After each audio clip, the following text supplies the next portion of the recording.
ሰላም ጤና ይስጥልን አድማጭ ተመልካቾቻችን ከቶፕንሽ ኔትወርክ ዕለታዊ ዜናዎችን ይዘን ቀርበናል። በቅድሚያ ማርቶቹን የኢትዮጵያ ብሔራዊ ምርጫ ቦርድ በምርጫ ሂደት ላይ የሚነሱ ቅሬታዎች ልዩ የህግ ስርዓት መዘርጋቱን አስታወቀ። የመድኃኒት አቅርቦት እጥረትና የማዳረስ ችግር ትግራይና አማራ ክልሎችን እየፈተነ ነው። ኬንያው የባንክ ዘርፍ ግዙፉ ተቋም ኬሲቢ ግሩፕ የሀገር ውስጥ ባንክ በመግዛት እስከ 2019 አጋማሽ ወደ ኢትዮጵያ ገበያ ለመግባት ማቀዱን ገለጸ።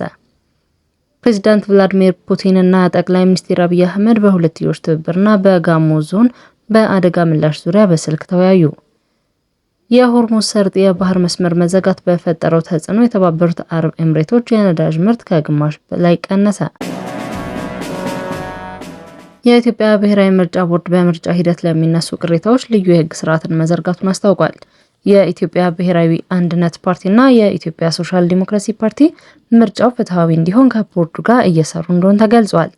የኢትዮጵያ ብሔራዊ ምርጫ ቦርድ በምርጫ ሂደት ወቅት የሚነሱ ክርክሮችን ለመዳኘትና ቅሬታዎችን በህጋዊ መንገድ ለመፍታት ከፌዴራል ጠቅላይ ፍርድ ቤት ጋር በመተባበር ልዩ ችሎት ማቋቋሙን ገልጿል። ይህ ስርዓት በምርጫ ጣቢያዎች የሚነሱ አቤቱታዎች እስከ ፍርድ ቤት ድረስ በግልጽ እንዲታዩ የሚያስችል ነው ተብሏል።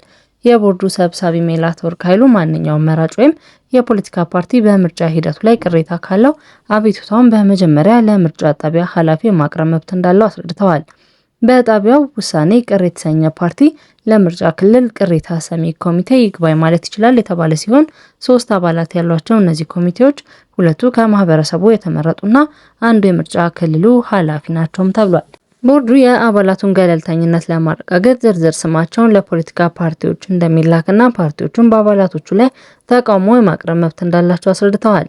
የኢትዮጵያ ብሔራዊ አንድነት ፓርቲ ሊቀመንበር አቶ ዘሪሁን ገብረ እግዚአብሔር ከቦርዱ ጋር በትኩረት እየሰሩ መሆናቸውን ጠቅሰው በተለይም ከእጩዎች እስር ጋር በተያያዘ ለሚቀርቡ ቅሬታዎች ቦርዱ በአፋጣኝ ምላሽ እየሰጠ መሆኑን አመላክተዋል።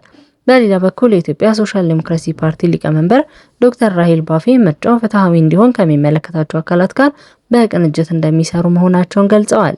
ይሁን እንጂ በሂደቱ ላይ አሁንም ተግዳሮቶች መኖራቸውን እነዚህንም በውይይት ለመፍታት ጥረት እየተደረገ መሆኑን አስታውሰዋል። ለምርጫው ፍትሃዊና ተአማኒ ሆኖ መቀጠል ሁሉም ባለድርሻ አካላት የበኩላቸውን እንዲወጡ ቦርዱና ፓርቲዎች ጥሪ አቅርበዋል። የመድኃኒት አቅርቦትና እጥረት የማዳረስ ችግር ትግራይና አማራ ክልሎችን እየፈተነ እንደሆነ ተገለጸ።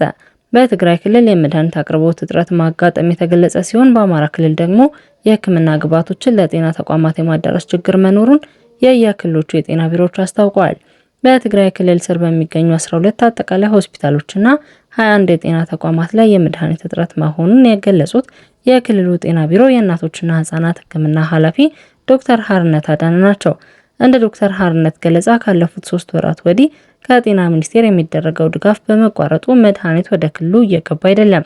ለሕክምና አገልግሎት የሚውሉ ግብዓቶችን ባለመግባታቸው የእናቶችና የህፃናት ህይወት እያለፈ መሆኑን ጠቅሰዋል። ክልሉ በቂ አምቡላንስ ተሽከርካሪዎች ቢኖሩትም የነዳጅ እጥረት አገልግሎቱን እያስተጓጎለ እንደሆነ ዶክተር ሀርነት አክለው ገልጸዋል። በተመሳሳይም በአማራ ክልል ጤና ቢሮ የሕክምና ግብዓቶች ለጤና ተቋማት በሚፈለገው ልክ የማዳረስ ችግር እንደገጠመው አስታውቋል። የቢሮው የእናቶች የወጣቶችና አፍላ ወጣቶች ዳይሬክተር አቶ መልሰው ጫኔ እንደተናገሩት ግብዓቶች ለህብረተሰቡ ተደራሽ የማድረግ ችግር መኖሩን ገልጸዋል።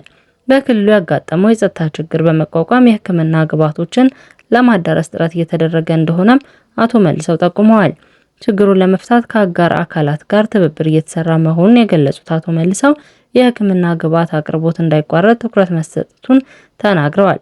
በትግራይ ክልል ያለው የአቅርቦት መቋረጥና በአማራ ክልል ያለው የማዳረስ ችግር በአጠቃላይ የሀገሪቱን የጤና አገልግሎት አሰጣጥ ላይ ስጋት መፍጠራቸው ተመላክቷል።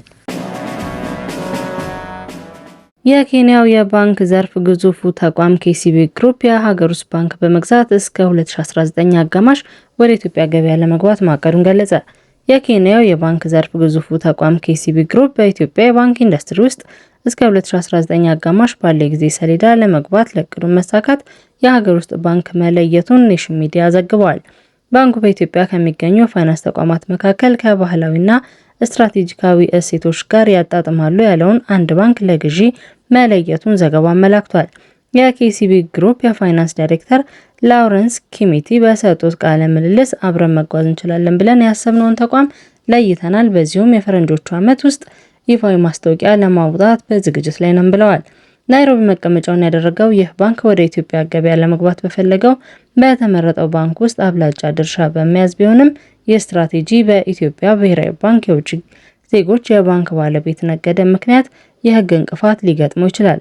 በአዲሱ የባንክ አሰራር አዋጅ መሰረት የውጭ ኢንቨስተሮች በአንድ የሀገር ውስጥ ባንክ እስከ 40 በመቶ ድርሻ ሊኖራቸው የሚችል ሲሆን አጠቃላይ የውጭ ይዞታ ደግሞ ከ49 በመቶ እንዳይበልጥ ተደንግጓል። ይሁን እንጂ ኬሚቲ እንደገለጸው ሕጉ እንዳስፈላጊነቱ ተቆጣጣሪው አካል ወይም ብሔራዊ ባንክ ከዚህ የተሻለ የውጭ ተሳትፎ እንዲኖር ፈቃድ የመስጠት ስልጣን ይፈቀድለታል። የአሁኑ ሕግ ከፍተኛው የባለቤት ድርሻ 40 በመቶ ይላል። ነገር ግን ተቆጣጣሪው አካል የውጭ ባለቤትነትን በባንኩ ላይ ተጨማሪ እሴት ያመጣል ብሎ ካመነ ሰፋ ያለ ድርሻ መያዝ በሚችልበት ሁኔታ ላይ ውይይት ማድረግ ይቻላል ብሏል። ፕሬዚዳንት ቭላዲሚር ፑቲን እና ጠቅላይ ሚኒስትር አብይ በሁለትዮሽ ትብብርና በጋሞ ዞን በአደጋ ምላሽ ዙሪያ በስልክ ተወያዩ። የሩሲያው ፕሬዚዳንት ቭላዲሚር ፑቲን ከኢትዮጵያው ጠቅላይ ሚኒስትር አብይ አህመድ ጋር በስልክ ተወያይተዋል። በውይይታቸው ሁለቱ መሪዎች በሩሲያና በኢትዮጵያ ሁለትዮሽ ትብብርና በደቡብ ኢትዮጵያ በደረሰው አሰቃቂ የመሬት መንሸራተት አደጋ ተከታይ ሁኔታዎች ላይ መክረዋል። ክሬምሊን መጋቢት 7 2018 ዓ.ም በወጣው መግለጫ መሰረት መሪዎች በሩሲያና በኢትዮጵያ መካከል በፖለቲካ፣ በንግድ፣ በኢኮኖሚና በሰብአዊ ዘርፎች ያለውን ወቅታዊ ትብብር ገምግመዋል። ውይይቱ ጠቅላይ ሚኒስትር አብይ መስከረም 2018 ዓ.ም በሞስኮ ባደረጉት የጉብኝት የተደረሱ ስምምነቶች መሰረት ያደረገ እንደሆነም ተገልጿል። ሁለቱ ወገኖች የሩሲያና የኢትዮጵያን ግንኙነት ለማጠናከር ያላቸውን ቁርጠኝነት በድጋሚ ያረጋገጡ ሲሆን በሚመለከታቸው ሚኒስቴር መስሪያ ቤቶችና የመንግስት ተቋማት መካከል ያለውን ግንኙነት ይበልጥ ለማጠናከር ተስማምተዋል። ፕሬዚዳንት ፑቲን በቅርቡ በደቡብ ኢትዮጵያ ክልል ባጋጠመው በጋሞ ዞን በደረሰው ለበርካታ ሰዎች ሕይወት መጥፋት እንዲሁም ለከፍተኛ ንብረት ውድመት ምክንያት በሆነ የመሬት መንሸራተት አደጋ የተሰማቸውን ሐዘን ገልጸዋል። የሆርሙዝ ሰርጥ የባህር መስመር መዘጋት በፈጠረው ተጽዕኖ የተባበሩት አረብ ኤምሬቶች የነዳጅ ምርት ከግማሽ በላይ ቀነሰ። በኢራንና በአካባቢው ሀገራት መካከል ያለው ግጭት ተባብሶ መቀጠሉን ተከትሎ የሆርሙዝ ሰርጥ የባህር መስመር በመዘጋቱ የተባበሩት አረብ ኤምሬት የነዳጅ ምርት ከግማሽ በላይ መቀነሱን ሮይተር ዘግቧል። የመንገዱን መዘጋት የመንግስት ግዙፍ የነዳጅ ኩባንያ የሆነው አድኖክ በርካታ የነዳጅ ጉድጓዶችን እንዲዘጋ አስገድዶታል። ለተለመደው ሁኔታ የዓለማችን ሲሶ የነዳጅ አቅርቦትን ለማጓጓዝ የሚያገለግለው ይህ ወሳኝ የባህር መስመር ለንግድ መርከቦች ዝግ መሆኑ በዓለም አቀፍ የነዳጅ ገበያ ላይ ከፍተኛ መስተጓጎልን ፈጥሯል። አድኖክ በተባበሩት አረብ ኤምሬት የሚገኘውን ትልቁን የነዳጅ ማከማቻና ማስተላለፊያ ማዕከል የሆነውን ፋጃይራ ወደብ የነዳጅ መጫን ስራ አቋርጧል። ለስራ መቆሙ ምክንያት በሆነው በወደቡ ላይ የተሰነዘረው የድሮን ጥቃት መሆኑ የተገለጸ ሲሆን ወደቡ ባለፈው ቅዳሜና እሁድ ደርሶበት ከነበረው ጥቃት በኋላ ስራ የጀመረው እንደገና እሁድ ዕለት ነበር።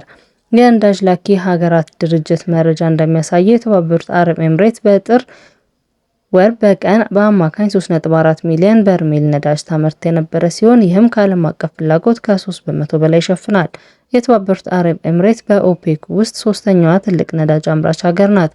ለጉዳዩ ቅርበት የሆኑ ሁለት ምንጮች እንደገለጹት በአሁኑ ወቅት የተደረገው የነዳጅ ጉድጓዶች መዝጋት በየብስና በባህር ላይ የሚሄዱ ምርቶችን ያጠቃል ተብሏል። አድኖክ በባህር ላይ የሚከናወነው ምርት እየቀነሰ መሆኑን ቀደም ብሎ ገልጾ የነበረ ቢሆንም አሁን ላይ ግን ሁሉም የባህር ላይ የነዳጅ ምርቶች ሙሉ በሙሉ መቆማቸውን ምንጮች አረጋግጠዋል። ከግጭቱ በፊት አድኖክ በቀን ከ1 ሚሊዮን በርሜል በላይ በኦፓክ ዛኩም ነዳጅ ወደ 700,000 በርሜል የሚጠጋ የዳስ ብሌንድ እና ወደ 230 በርሜል የኦምሉሉ የነዳጅ መስክ ወደ ውጪ ይልክ እንደነበር መረጃዎች ያሳያሉ። አድማጭ ተመልካቾቻችን ከቶፕ ኒውስ ኔትወርክ ለዕለቱ ያዝናቸው ዜናዎች እነዚህ ነበሩ። መልካም ቆይታ።